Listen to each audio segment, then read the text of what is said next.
Well, if you recall, May 1st, there was just an absolutely horrific, tragic event that happened on I-55, both north and southbound lanes, about 10 miles or so, 20 miles or so south of Springfield. There was a dust storm that had visibility down to zero, and you had close to 100 vehicles involved in a pileup where 8 people ended up losing their lives, scores of others injured, tons of property damage. I was looking at some of the vehicles that were eventually moved to a different location, really close to where I live, actually, and these vehicles were a range from, a mere fender bender to vehicles that were completely unrecognizable as vehicles, just charred down to the frames. It was passenger vehicles, but also commercial vehicles and all different types. And these are some situations you can't predict that ultimately just happen. And how do people respond to those, especially first responders? That's going to be the topic of a talk with the Springfield Citizens Club coming up Friday at the Hoagland Center for the Arts. And joining us to talk more about this is Chris Richmond. You're actually going to be helping moderate this and have that discussion going on. So take it away. What should people expect with the Springfield Citizens Club Friday? That's right. Friday morning, doors at the Hoagland Center are open at 7:30 a.m. Program starts at 8 o'clock sharp, and we wrap up at 9. For an hour, we'll be talking with Fire Chief Ed Canny and one of our fire captains, Bryce McCormick, who leads our hazardous materials response team. They'll be giving us some insights on what these highway incidents responses look like and how we recover from them. Everything from the upfront planning that we put in place all the way through what the investigations look like. We've had several of these high-profile type incidents here lately. As you mentioned, the dust storm just back in May. And just this past week out in Philadelphia, right, a gasoline tanker truck caught fire, collapsed a bridge, and they've got a highway that's out of commission now for weeks and weeks. So major impact for commerce. Now, what would that look like here in Springfield? That's what we're going to learn about on Friday morning.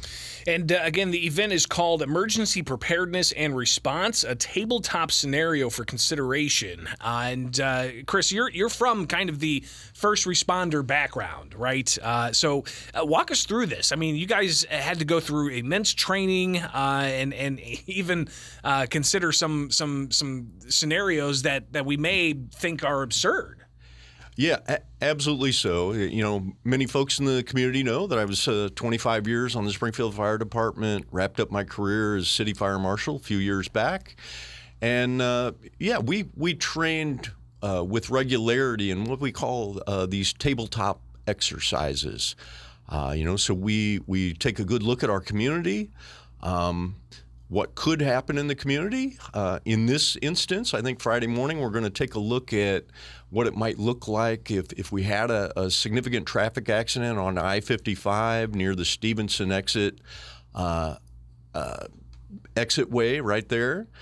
Which is a horrible place for any kind of accident to happen. It's really, you got the bend there, the curve, and the traffic in and off of the highway that can really be compounded there. So you guys are going to look at a kind of a mock scenario of sorts. That's right. Yeah, it's a mock scenario. We have average daily count in that stretch of I-55 is 54,000 vehicles. So if there were to be an accident there, it would be a fairly high consequence situation. It would cause traffic to have to be rerouted through town. It would cause a pretty good ripple throughout Springfield and the area. And depending on how complicated the accident scene was, if it had hazardous materials involved, a gasoline tanker truck, etc., could get quite complicated. So we're going to take kind of a dive into that, see what the elements of that might look like, what response capabilities we have here locally, and how we recover from that quickly. Chris Richmond joins us in studio to talk about the Springfield Citizens Club event that's focusing on emergency preparedness and response. It's going to be at the Hoagland Center for the Arts. 7:30 is when doors open. You can grab some coffee and some conversation, but then the program starts at 8. And again, Chris, you're going to be up there on stage. Who else is going to be joining you? I'm going to be joined by Fire Chief Ed Canny here at Springfield Fire Department, and one of our captains on the Springfield Fire Department, Bryce McCormick. He leads our local hazardous materials team that covers Central Illinois. And again, the Hoagland Center for the Arts, Emergency Preparedness and Response, a tabletop scenario for consideration, opens up at 7:30. 8 a.m. is when the program starts. And you guys take questions as well, correct? We do. Generally, the program will go about 30 to 40 minutes, and then we'll take questions from the audience. Wide open. You never know what to expect. So it's not just, on the highways. And, of course, you mentioned, the incident out of Philadelphia on the I-95 and a tanker truck causing a fire underneath an overpass, and that causing some serious problems with logistics. But you also had other transportation-related issues that made a lot of headlines, including tanker trains that were carrying hazardous materials. Talk a little bit about that. Right. Those are all certainly within the realm of possibilities here in Springfield, right?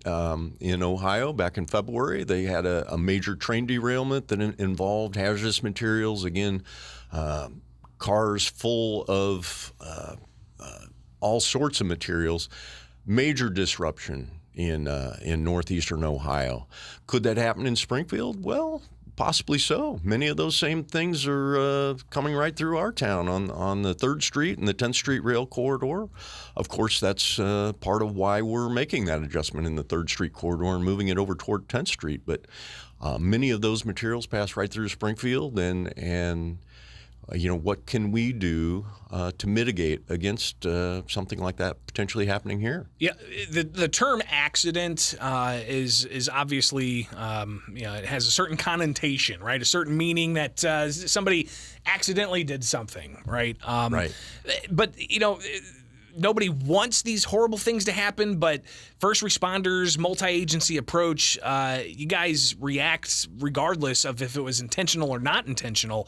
But surely part of this overall preparedness is looking to possibly get intelligence on potential, acts that were done intentionally.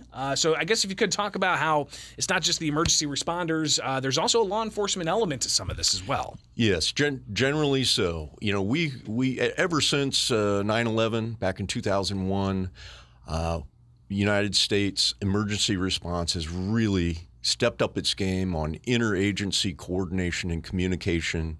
We're 20 years in now, and we are much better now at coordinating and looking at and getting all of the intelligence up front, and then also putting together investigations that are in-depth, meaningful, and actually can cause change that is productive for a community that makes these incidents less likely and happen less frequently. So these are just some of the things you're going to hear talked about at the Springfield Citizens Club coming up Friday at the Hoagland Center for the Arts. Doors open at 7:30.